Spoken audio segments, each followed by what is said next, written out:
Hey everybody. Yeah, okay, we're done.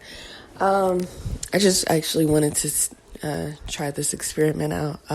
So I'm in my meditation room and I've gotten a couple phone calls, and every time that I believe every time she hears me talking, she runs in the room and takes a pillow. I have a total of 5 pillows normally, and I am down to 2. So that was an experiment. She didn't come in here. So whatever. Okay, fine. On to the original episode. How's everybody doing? I kind of want to talk about coping as a mother, whether single or not. My stance on this is single, obviously, because I am, but I have had to cope with some things in a relationship as a mother as well. So I know both ways, and having to cope with something already sucks because that means that something terrible has already happened. So having to cope is, it's something that is completely necessary, but it's not. There she is. Baby shark. Uh-huh. Baby shark. Right, baby shark. Go play. Go play. Anywho, so I wanted to talk about that because I saw a post and I it stuck with me. It was a woman. I don't really remember her name or anything. It's from one of the mom groups or whatever. She had a situation, and I don't really want to go into it because, who knows if she's listening? Maybe, maybe not. I don't know. But either way, she was cheated on, and now she doesn't know what to do. And it's like, me, myself, I've never been cheated on as a mother.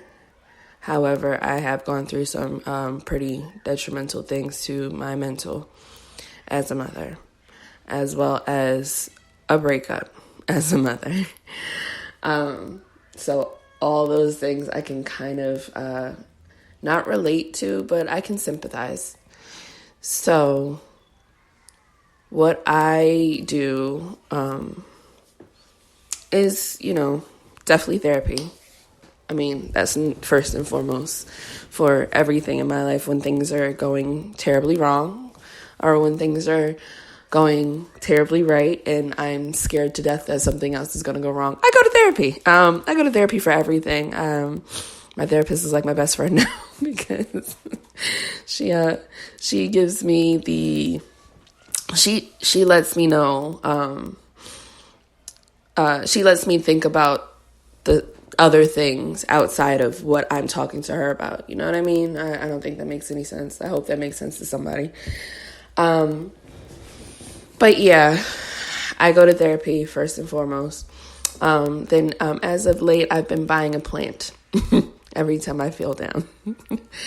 I have so many plants in my house. I don't even know how many I have. I know I have 7 in my meditation room as of right now. I'm probably close to 15 at this point. But also, you have to let yourself grieve. That is an important process. And I recently, after talking to my therapist, she said something that kind of like hit me a little bit because, we all know the 5 stages of grief. What is it? The acceptance, depression, bargaining,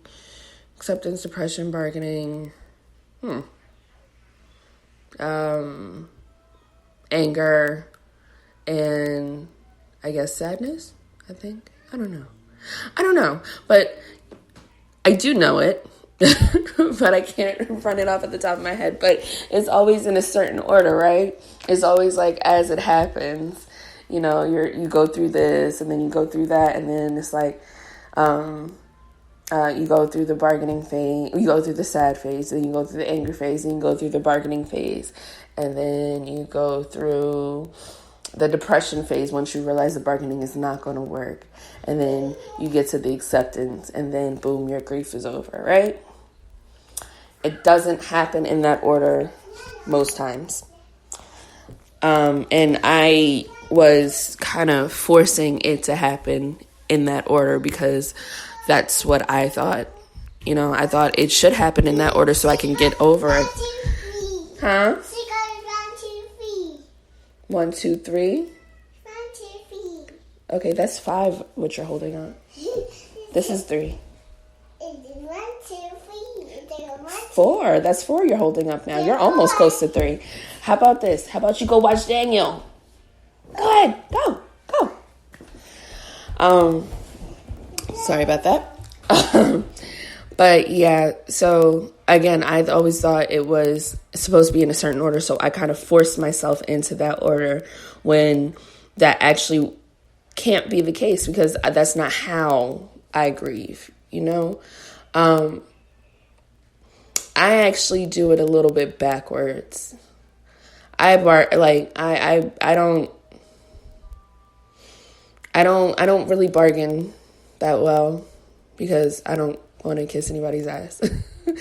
So I don't really bargain like that.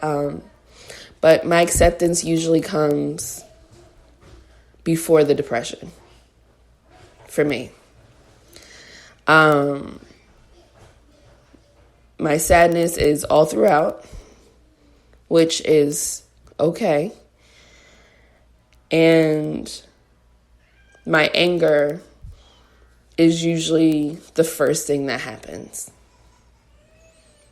So I go anger, acceptance, depression, and sadness throughout all of it. I don't really do any bargaining. Like I said, I don't. I guess I can. I guess I do. Because, in certain cases, I'm like, well, this will all be over. Oh, you can't really, want to leave me. Oh, my gosh. Please. But after a while, it's like, fuck it. Leave. Go ahead. Not that I'm saying, go and I'll be happy regardless. I mean, I will be fine. Happy is a state of mind, and I will find it again. I actually am finding it now, so that's always positive. But moral of the story is grieving doesn't have to be in the order that it says in the book.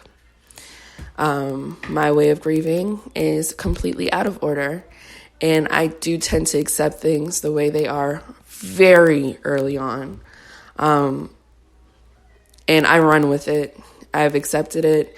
You've presented this to me. I accept it as it is. Fine. I'm holding on to it. And I'm not going back on it either in a lot of cases. So yeah. And as I'm grieving, like I said, I like to take stock in what I do have. The friends I do have, I want to see them more. The people who have been in my corner, like my family, and everybody like that, I want to see them more. I want to love up on them a little more because I know being a mom and being in a relationship, it does take away from my loved ones, my other loved ones that have been here before them both. So I do want to, I always want to go back and, appreciate them a little more and thank them a little more. Also, when I cope as a mother, the depression comes last. So that depression, I have to talk through. And the only other person in the house is my kid, so I'm not going to talk to her about, Hi. Got another phone call. My father is getting me diapers. Not diapers or Pampers. They're actually pull-ups. I'm used to saying it. Anyway, as I was saying before,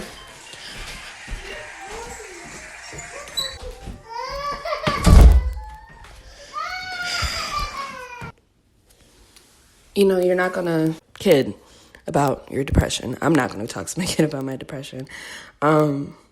But I do need to get it out. So I journal every now and again.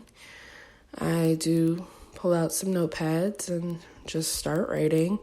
Sit in my room, have the natural light, listen to some music or listen to the nature sounds or anything like that. I just want to be in full comfort mode. I want to be in full relaxed mode as much as I possibly can, because with a toddler, there's no such thing as relaxing. With a toddler, there's no such thing as a full-on mental day when you're home alone with them.